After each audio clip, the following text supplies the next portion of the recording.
সাবেক মার্কিন রাষ্ট্রদূত পিটার ম্যান্ডেলসনকে বরখাস্ত করার ঘটনা নিয়ে লেবার পার্টির ভেতর থেকে স্যার কেয়ার স্টারমার নেতৃত্ব নিয়ে চাপ বেড়েই চলছে।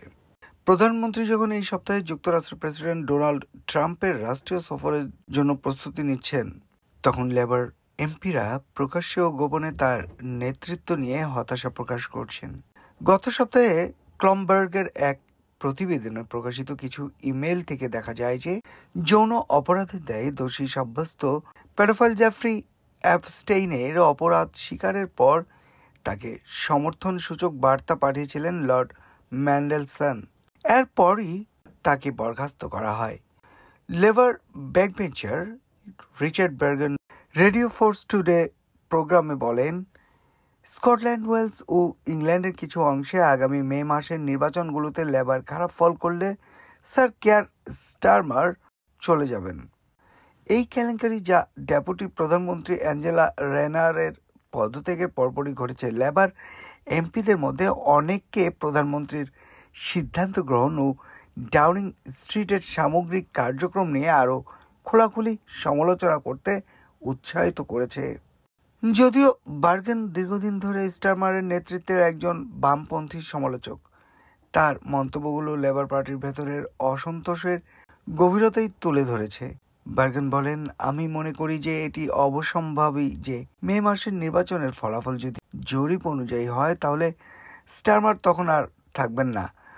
বর্তমানে আমাদের অবস্থা এমন মনে হচ্ছে যেন আমরা অনেক বছর ধরে অজনপ্রিয় একটি সরকার চালাচ্ছি, অথচ এটি এমন একটি সরকার যা মাত্র 1 বছর আগে কনজারভেটিভদের সরিয়ে ক্ষমতায় এসে।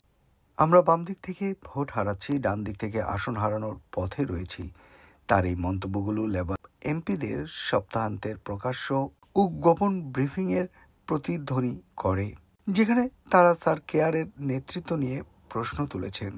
লেবার এমপি হেলেন রেইস রবিবার বিবিসি রেডিও 4-এর দ্য ওয়েস্টমিনিস্টার আওয়ারে বলেন, যদি এই বরখাস্তের ঘটনা মে 2026 সালের স্থানীয় নির্বাচনে লেবার পার্টির সম্ভাবনার উপর প্রভাব ফেলে তাহলে স্যার কেয়ার স্টারমারের নেতৃত্ব নিয়ে প্রশ্ন উঠবে।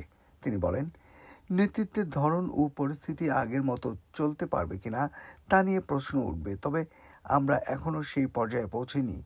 তিনি আরও বলেন, লর্ড ম্যান্ডেলসনের বিষয়ে তিনি মর্মাহত, তবে বিশ্বাস করেন তাকে কখনোই নিয়োগ দেওয়া উচিত হয়নি।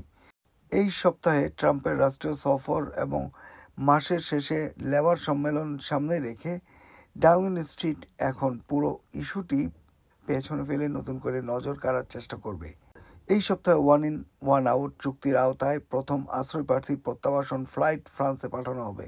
ডাউনিং স্ট্রিটের সূত্র জানায়, স্যার কেয়ার স্টারমারের আসন্ন লেবার পার্টি সম্মেলনের বক্তব্যকে অবশ্যই প্রভাব ফেলতে হবে এবং এমপিদের কোনো সন্দেহ থাকবে না তিনি কি বিশ্বাস করেন ও কি তাকে চালিত করে।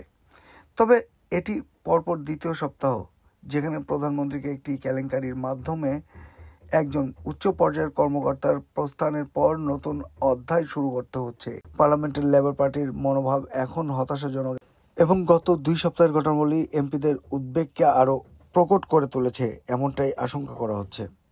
সূত্র বিবিসি।